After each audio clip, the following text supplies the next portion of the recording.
زبیر صاحب اچھا کہ آپ نے موضوع چھیڑ دیا, بڑی اہم سٹیٹمنٹ آپ دے رہے ہیں. آپ یہ جو بیانیہ ہے کہ پاکستان ڈیفالٹ کرنے والا ہے, جو پی ڈی ایم کی سرکار نے ہمیں سمجھایا, بار بار سمجھایا, آپ اس سے ڈس ایگری کرتے ہیں؟ آپ کہتے ہیں یہ غلط بیانی تھی؟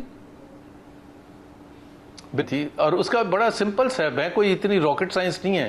یہ کوئی فائنینس نہ سمجھنے والا بھی سمجھ سکتا ہے اس کو. دیکھیں ڈیفالٹ کس کو کہتے ہیں؟ جو آپ نے ڈالرز کی پیمنٹ کرنی ہے باہر, اس میں اگر آپ نہ کر سکیں تو وہ that can result in default, اور وہ ڈیپینڈ کرتا ہے کہ آپ کے فارن ایکسچینج ریزروز کتنے ہیں. اپریل 2022 میں جتنے پی ٹی آئی کے فارن ایکسچینج ریزرو تھے جہاں وہ چھوڑ کے گئے تھے, اس لیول تک آج تک نہیں پہنچے, تو اس وقت زیادہ تھے.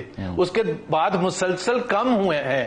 آج بھی کوئی $8 بلین ہیں, اور ایک وقت تھا جب اسحاق ڈار صاحب تھے $3 بلین سے بھی کم آگے تھے. دوسرا اس کا انڈیکیٹر ایک یہ ہوتا ہے کہ آپ کا ایکسچینج ریٹ کتنا سٹیبل رہا ہے. سو اگر آپ اگست 2021 سے لے کے جب تک وہ ہوا تھا ووٹ آف نو کانفیڈنس وہ دیکھیں تو mid 170s میں انٹر بینک ریٹ سٹیبل تھا.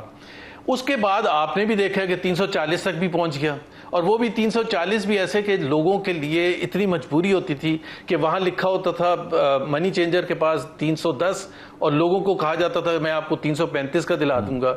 اور وہ رک ہی نہیں رہا تھا پروسیس. تو ڈیفالٹ کا دوسری بات ہے جو سب سے اہم بات ہے, اگر وہ مان بھی لیا جائے کہ پی ڈی ایم کی حکومت جب آئی تھی تو ڈیفالٹ ہونے والا تھا کیونکہ IMF کے ساتھ جھگڑا ہو گیا تھا, تو مفتاح اسماعیل جب فائنینس منسٹر تھے تو اگست 2022 میں سٹاف لیول ایگریمنٹ ہو گیا تھا IMF کے ساتھ. 29 اگست کو 2022 کو بورڈ نے اپروو کر دیا تھا, 5 سپٹمبر کو آپ کو پیسے بھی مل گئے تھے. تو پھر کون سا ڈیفالٹ ہونا تھا؟ ہاں, اس کے بعد جب اسحاق ڈار صاحب آئے ہیں, اور آپ کو بھی یاد ہوگا ان کے بیانات جو تھے کہ they can go back and I don't care a damn, we will give them befitting reply. I remember Jio کی اسکرین پہ انہوں نے آنر کیا سٹیٹمنٹ دی تھی شاذیب کے ساتھ. I remember it. جی, بڑی اہم سٹیٹمنٹ دے رہے ہیں زبیر صاحب. اچھا کہ آپ نے موضوع چھیڑ دی.